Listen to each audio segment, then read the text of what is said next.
we're going to do just a simple push. So all you're going to do, I'm going to be side on to you. You can face your left, yeah. And I'm just going to face this left wall, which is your left wall. So all you do is you bring your hands back and you sink. And then when you go to push forwards, just move the body weight forwards. So notice my spine is upright, my back heels hasn't come off the ground. And then I release the wrists, I sit back and I sink, close the armpits. And then I move the weight forwards and I push. I release the wrists, sit down, sink the elbows towards the hip bones, and then I move the hip bones forwards. Release the wrists, sink elbows towards hip bones, and then move the hip bones forward. Okay, so let's just try the other side. Put the other leg forward. Which one was I on? I can't even remember which one I was on. Was I that way? Oh, yes, I was. All right, so here we go. We're going to turn back. So start on the front leg, back heel flat, always. It never lifts. Sink, down, and push. Release wrists as you sit back, down, and push. Now, when you sit back down, first thing is you do a slight turn towards your screen, assuming we're a mirror, but even if we're not, it doesn't really matter. Release the wrists, turn slightly.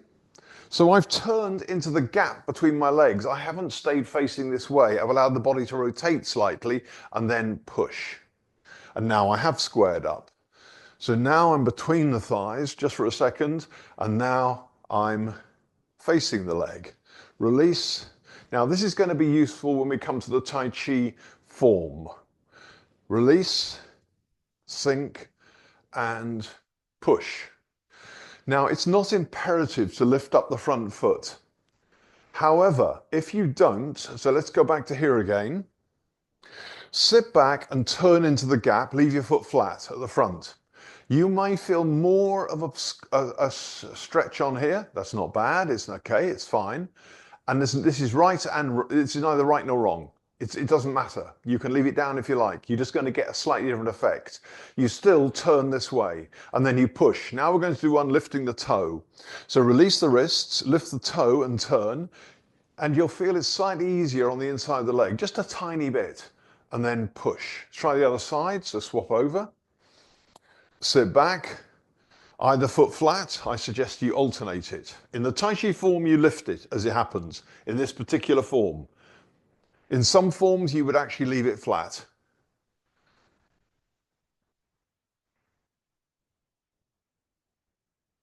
Now, the reason for leaving it flat or lifting it is that if you leave it flat, that's about as far back as I can go.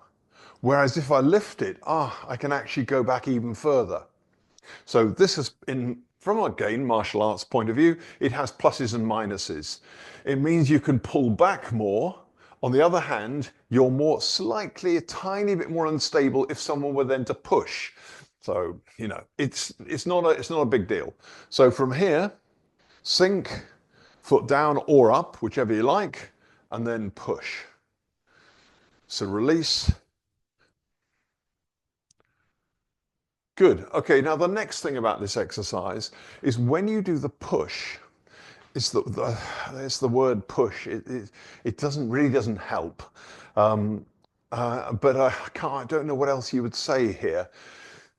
What you do is you feel, when you sit back, you feel as though your elbows connect to the hip bones here, left and right. You then move the hip bone forward, which brings the elbow with it. And maybe there's a slight extension of the elbow joint towards the end. So in other words, the push is really done with that. And this is very easily demonstrable when you're working with somebody else. You're doing this and someone's standing here with their hands on your elbows, they follow you down and then you push with your elbows and it feels remarkably strong. Whereas if they push with the hands, it's sometimes, if they're thinking of pushing hands, they tend to start using the elbows too early. So all energy in Tai Chi thinking goes from the center here, and then it spreads out through the body via joint 1 here, joint 2 here, and joint 3 here. Now, if you start pushing with the exterior joints too early, you kind of lose power because these ones become locked early. And so it's almost like you haven't opened out your plumbing system in your house or whatever. There's too many right angle bends, and the water has to work really hard to get to where it's going. I'm not sure that's a brilliant analogy, but you get the idea. So we need to kind of undo the joints one at a time. So therefore, let's go this side. Yeah. So you sit back and you sink your elbows towards your hips and you feel like there's a connection between the two. Now simply move your hips forwards with your elbows following, and now elbows extend, and then you go to your wrists. Think wrists last of all. So we're actually thinking through the joints. We're literally thinking through the joints. You're taking your attention towards those joints, right? So once more. So you sit back, you sink elbow to hip, you now move the hip.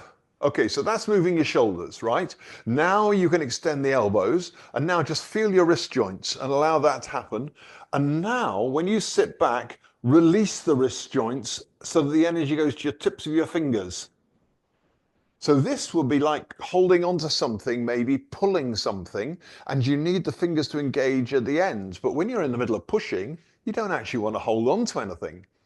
So we have energy being transferred through the body, joint by joint. Let's try the other side. So you sit back, you sink elbows to hips, you move the hips forward, which move the shoulders forward. Now you extend the elbows a bit, and now you extend the wrists, and now you're about to sit back. So as you push off the front foot, the wrists release, sit back down, elbows to hips, start to move forwards. Now elbows, now wrists, and now you're going to sit back, release. So in Tai Chi, martial arts, acupuncture, traditional Chinese medicine, the joints are connected. In other words, the wrist and the ankle have a connection. The elbows and the knees have a connection, and the shoulder and the hip have a connection. So if we think of both at the same time, you're connecting the body across itself, okay? Because we have these things called, this stuff called fascia in the body, which is a sort of interconnecting tissue which houses the muscles but is not muscle. So when we go back to this side again, here, so we're going to now pair the joints. So you're going to sit back. We're going to pair elbow and hip. Now, it's not really elbow and hip. It's just saying, let this relax. So it's now actually shoulder and hip. Okay, back knees bent. So now you're going to push forward. Now, foot goes flat. And now you're going to start to feel something on the back of your leg, maybe. It's starting to stretch out. Okay, so that's where you engage here. Engage the elbow joint. And then the wrist joint, and you think to your heel in the ankle, right at the back on the Achilles tendon. Think right down to that and into the heel itself. Yeah? Okay, so once again, sit back. So this will be elbows drop and shoulders, hips. Move forwards. You feel the back of your knee engage. That's your elbows start to engage. Now, put down to your heel, and there's the wrists engaging. Now, push off the front foot and let your wrists release. So this ankle has opened at the front.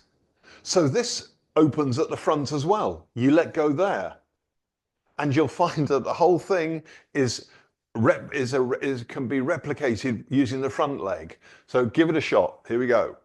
Back, shoulder, hip. Back of knee engages elbow, ankle, front ankle undoes. Bend your back leg, that's the elbows, and join hips to elbows. Hips to shoulders, sorry. Yep, try the other side. So now we just do it a few times, play with it, get the idea. Okay, here we go.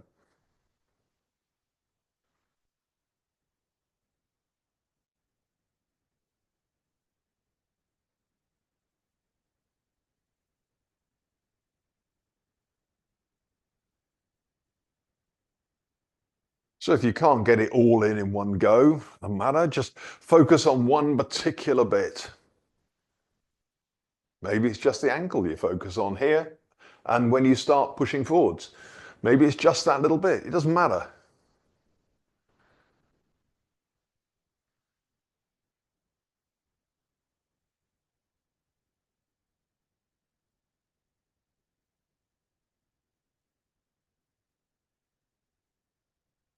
Good. Okay.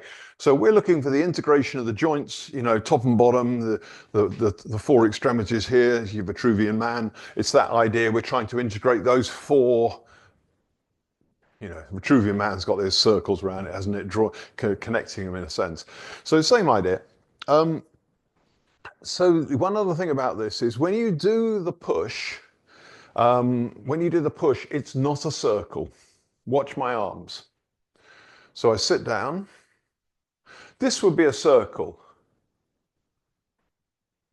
There's a circle I'm drawing, but it's not.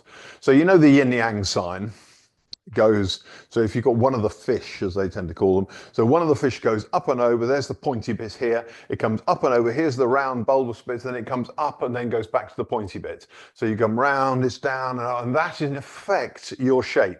So when we come down here, there's the roundy bit, and then it goes up the steep slope and then out.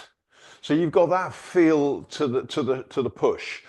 And what this is to do with is it's about energy being generated. If we're going to talk about the martial arts side again, which you have to keep referring to because it's not really to do with you being able to defend yourself. Well, it is, but it's not.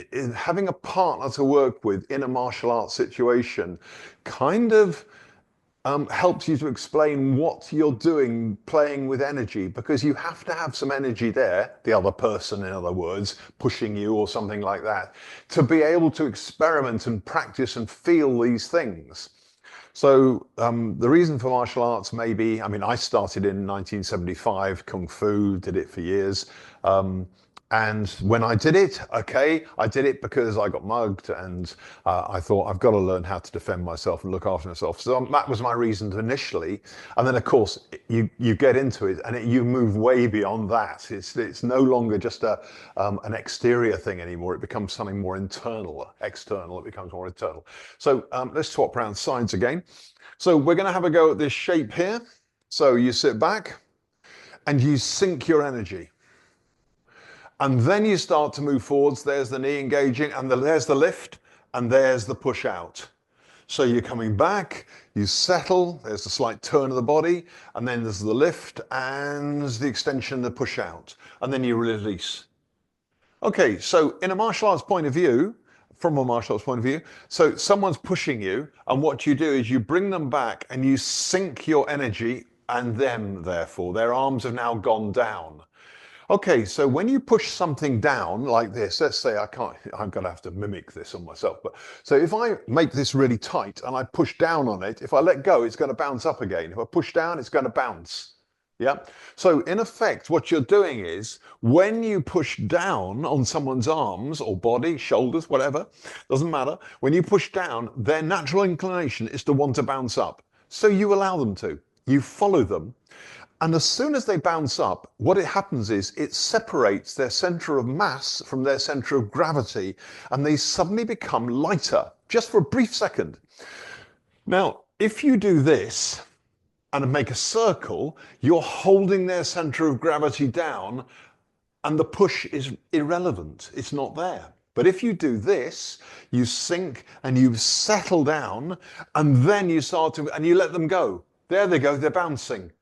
And then you just follow. You follow and push. So now we go again, we do it again. So imagine you're actually pushing something down to the floor. You start moving forward and you let it go. So you're going to make your arms feel very light during the middle bit of this. Okay, here we go. So you sit back and you push down, make your body heavy. Now go forward, release your arms, just let them float, and now extend outwards. Now release the fingers. Push down. Start moving forward and now release your arms. Just let them go. And release fingers. Down. And push. Release. And you're out. So that's the principle behind it. And if you've got that feeling of just really letting go during the transition forwards, it's almost like your arms float up by themselves in a sense. This is what we're looking for. The energy rising naturally, not you lifting them up deliberately. Difficult to feel, perhaps.